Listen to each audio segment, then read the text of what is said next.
Who hit the plug and his cups full of jealousy. Hi guys, welcome back to my channel. If you read the title of this, then you would know that I'm going to be talking about my top 10 favorite books, all-time favorite books that I have physically. We're not going to talk about my digital books, just the physical ones that I have on my bookshelf. I'm going to talk about those. I'm going to give you the title, what I rated it, my short little synopsis of what I can remember, and my memory is really bad, so be prepared. It's probably not going to be that good because I can't remember and I don't want to spoil it for you guys, but there's that. And then yeah, we're just gonna go down the list and I'm gonna tell you guys those books, and I guess you can use them as book recommendations, but I haven't posted a book video in a while, so that's why I thought to just tell you guys what books I have. And yeah, that's enough talking for this. Let's get right into it with my first book. And yeah, I'm actually really excited. I haven't filmed a book video in so long, so let's get into that. You see me looking to the side, it's because I had to pull up my Goodreads because I don't remember what I'd be rating these books, because I don't waste any time thinking on them. I just rate them automatically and put it in there after thinking for a couple minutes, like when I'm finally fresh done rating it. But we got us a nice little stack here, and I'm gonna go down and star rating from like 5-star down to 1 or 2 or however I might have had it. I'm gonna move these because I feel like if I take my hand off of them, they're gonna fall. But just besides the point. Let me just move them somewhere safe. So if they do fall, they won't be damaged. But okay, I'm gonna give you the title, what I rated it, and a little bit about it. First off, we have They Both Die at the End by Adam Silvera. I gave this book 5 stars. This I know for a fact. I gave this book 5 stars. I almost had this book for 2 years. It's been through it. Some wear and tear. It's like me color coding the page. Like, this book has been through it, but this is such a good book. Such a good book. I guess to give you a synopsis, basically in this world, there's something called Deathcast, and it's a company that just knows when everybody's gonna die. So when it's the day you're gonna die, they basically call you and are like, hey, yeah, you're gonna die today, so you should probably make arrangements for what's gonna happen after you die.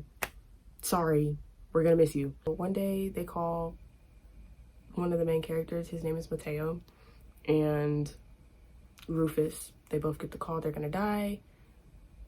Somehow they meet each other and decide to spend their last day together, just cause. Do a bunch of stuff in one day to like spend their last day enjoying it, I guess. That was like a really bad description, but like, read the title. Read the title. Like, come on, this is intriguing, isn't it? Just look at the title. It's not a spoiler because it tells you in the title. But yeah, Deathcast calls Mateo and Rufus. You follow them through their day. You get to see all the things that they do. It's a good book. It's really quick. It's less than 400 pages. It's a quick read, super sweet, a little bit of romance. It's very sad, obviously, you can tell by the title. And yeah, so just if you're gonna read this, grab your tissues and prepare yourself because you're gonna cry. I've reread this book 3 times. You are going to cry. But this is one of the first books. It's They Both Die at the End. I give it 5 stars. I don't know why I spent so long talking about it, but there you go. Next up, I have Long Shot, which is part of the Hoop series by Kennedy Ryan. You guys, this book, this book, amazing. However, I will say before you read this book, make sure to check trigger warnings because the brown tabs are triggering scenes. There's a lot in here. This book is really heavy, so check your trigger warnings before you read this. But this book follows Iris Dupree and August West. August West is a basketball player, and Iris already has a man, basically. We're gonna say Iris already has a man, but it's August and Iris, and they met at a bar a couple years ago. They run into each other again later in life after they've already went their separate ways. August has his career, Iris has her new man. Whole bunch of stuff goes down. I don't want to say anything because I'll spoil the book. Like, you guys, you just have to read it. You just have to read it. Like, just listen to the little piece on the back. She kissed the prince and he turned into a fraud. Now her fairy tale is upside down. That's all you need to know. That's all you need to know. Long shot. This is a great book. I still have to finish the series. This book made me cry. It made my stomach turn. It was so sad, but so beautiful, and plot twist after plot twist. Like, this book was packed. It was amazing. And I, to this day, still want to read all of Kennedy Ryan's books, but I have not had time. I will be reading the rest of the series. I'll probably read the rest of the series in this video, matter of fact, because this book was amazing. I gave it 5 stars, and I finished this in a couple days. Maybe like a week and a half. But it was to the point where I was pulling this book out. I was reading this book every day, every night. I was on it. I loved this book. This book was amazing. This was a good book.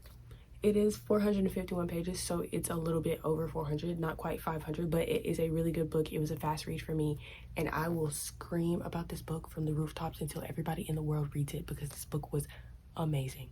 I loved it so much. It was so good. It was so heart-wrenching. And I guess you could say tropes for this are slow burn, a little bit of a second chance romance, but not really, because if they met at a bar and then went their separate ways, but I guess it technically is second chance because they come back later. I don't know. It's super cute. It's dark, where like there's triggering scenes and it goes along with the story. Like, it's not meant to be something that you enjoy. It's supposed to make you feel. Anyways, this was an amazing book. I would scream about this book forever if I could. Next up, we have The Do-Over by Lynn Painter. I also gave this book 5 stars. I read it in a couple days. It's a quick little book. 285 pages. Less than 300. Unless you want to read in the back, if you have this version, there's a couple of scenes in the main guy character's POV. But anyways, The Do-Over follows Emily and Nick. And Emily has the worst day of her life on Valentine's Day, which was supposed to be the best day of her life, because she was going to tell her boyfriend that she loved him, finally. And when it does not go the way that she plans, and her day is quite terrible, and she's just ready to go home and go cry and never speak to anybody ever again, she wakes up the next day and has to go through the day all over again. And over again, and over again, and over again, with the same ending, until she finally does something different and the day is finally over. That's all I'm going to tell you guys. I'm not even going to try to spoil it. I can't give details. I just know that it follows Emily. And Nick is also in the story, but I'm not going to tell you anything about Nick because that's going to be a spoiler. So this tropes for this, I guess you could say, are slow burn, strangers to lovers-ish. Like, they know of each other, but they're not really friends. So I guess you could say strangers to lovers, slow burn. It's fluffy, it's closed door. That's what I like about Lynn Painter. Her books are very easy. There's no spice in this one.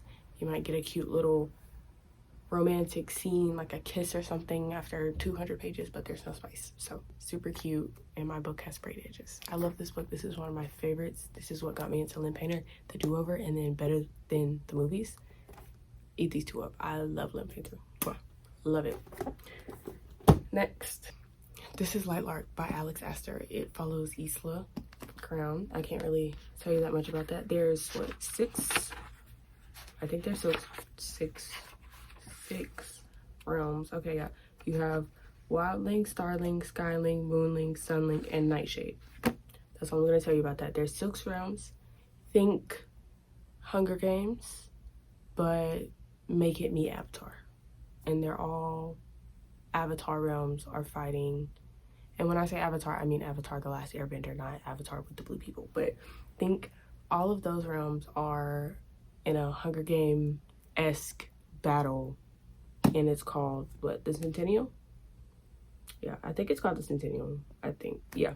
And the reason they're fighting in that is because every 100 years, Light Lark appears for only 100 days, where they fight, and then they try to break a curse because they're all cursed, and in order for the curse to be broken, one of the realm leaders has to die, which then wipes out their entire realm.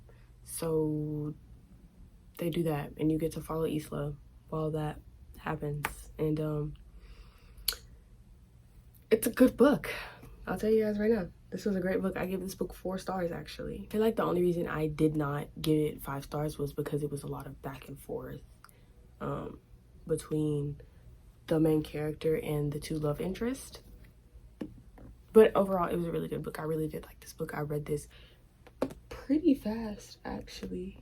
Flying through these pages, this book was good. And this was a very good book. Tropes for this one are basically enemies to lovers, but also friends to lovers, but also love triangle and betrayal and lying, and there's plot twists around every corner, and it's so good. And there's a little bit of spice in this one. I won't say that this one is like super spicy, because it's not that I remember. As far as I remember, it's not super spicy. There's only like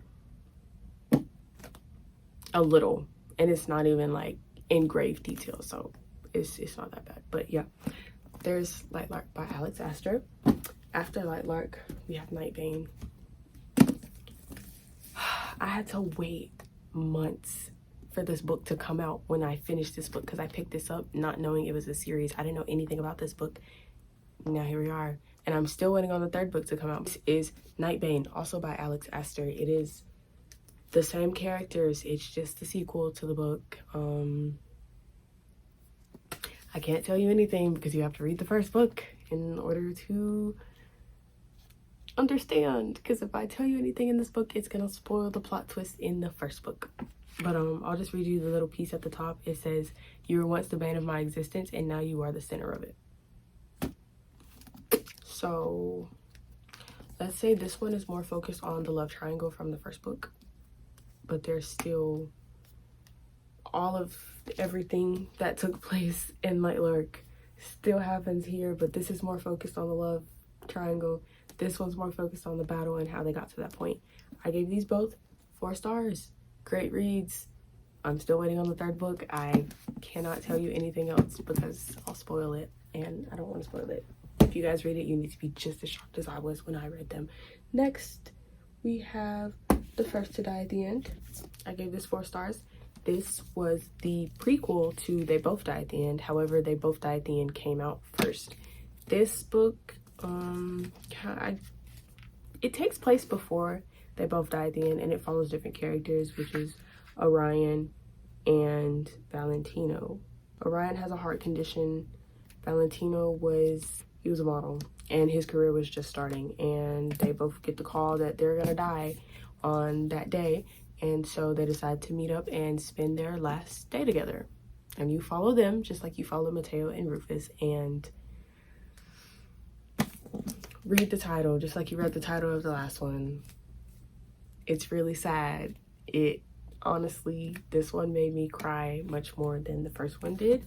This book is a bit thicker than They Both Die at the End, but it's because it has more parts and it has more in it. 550 pages.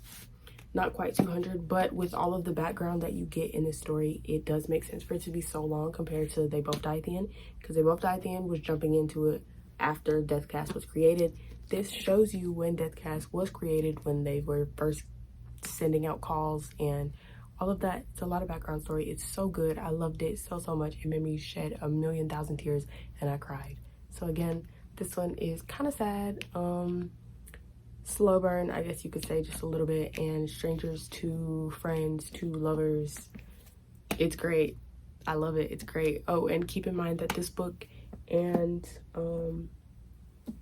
They Both Die at the End are MLM. So if you're not into that, just they're both dudes. I mean, that's the love interest. And if that's not your thing, then don't read the books. But it's never bothered me, so I loved it. Next up, we have Check and Mate by Ali Hazelwood. I gave this book 4.5 stars. This was actually my first Ali Hazelwood book, and when I bought it, it had just came out, and I thought it was the cutest thing ever because I think this was her first time writing YA. And I thought, why not? Because I love reading YA. They're so super cute, super fluffy. I love them so much. But this one follows Mallory Greenleaf. She used to be one of the best people at chess, and she gave up chess because something happened concerning chess and her family, and it kind of broke up her family, so she's sworn off chess for good. She'll never play it again. And then there's Nolan. He is basically a chess champion. He's really good. He's really good at chess. Mallory needs to get money for her family, so she kind of starts working for this chess company thing, and she plays in their competitions, and if she wins, then she wins prize money. So she does that, moves up the ranks. Eventually she has to play against Nolan.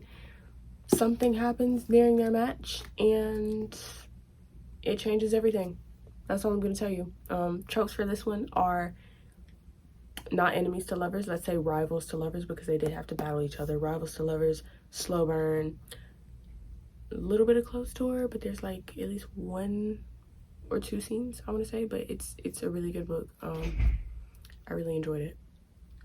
So yeah, there's Checkmate Allie Hazelwood. Next up, well, that's flooding. Next up, we have King of Wrath by Anna Huang. This is the first book in the Kings of Sin series. This book is, I don't know if you would call this dark romance, but it's billionaire. It has the billionaire trope, and it is spicy, and it is not closed door, and it is a good book story-wise. There's Dante, and Dante is a billionaire CEO, and he's rude and he sucks. And then you have Vivian. Her family has a jewelry company, but her family has set up Vivian to marry Dante, and that is the last person she wants to marry. Neither of them want to marry each other, so you get to see them go from basically enemies to lovers to forced marriage, I guess you could say, marriage of convenience, all that good stuff. It's a really good book. Honestly, you guys just have to read it. I'm not good at explaining these things, but like, you just have to read the book to get it. It's a great book. The little piece at the back says, "She was my North Star, the brightest jewel in my sky." 396 pages. Very good book. I read this kind of quick, but once I finished this book, I tried to read King of Pride, and I have been stuck in that book. I'm not even gonna lie to you guys. I've been stuck in King of Pride. I'm gonna try to get back into it, but I've been reading that book for a year now, and I've not gotten any farther. But I did rate this one. I love this one. I gave this, what, 4 stars? 4 stars. Great book. Very nice. Good story. It is spicy. Yeah, I liked it. I thought it was good. Next, we have Hooked by Emily McIntyre. I gave this book 3.5 stars. It is not a retelling, but it's like a twist on Captain Hook. As you can tell, it's called Hooked. It's a twist on the story. Look at my tabs, guys. I really enjoyed this book. I will say, make sure you check your trigger warnings before you read this book, because it is a dark romance. There is spice in here, obviously, but there are some scenes that, you know, it's a dark romance, so there's dark scenes, and check your trigger warnings if those type of things bother you. But I thought this was a good book.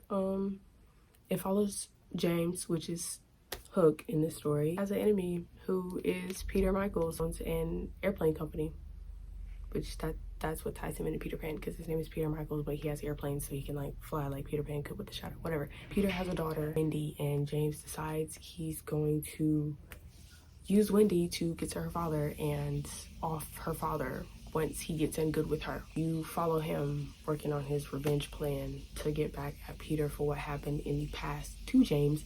Can't spoil that for you guys, you just have to read it to see. And the blurb on the back says he wants revenge, but he wants her more. That is Hooked by Emily McIntyre. This was a really good book. 3.5 stars. And now the last book out of the 10, we have Icebreaker by Hannah Grace. You guys, this book was amazing. I love this book. I only gave it 3.75, but I did really like this book.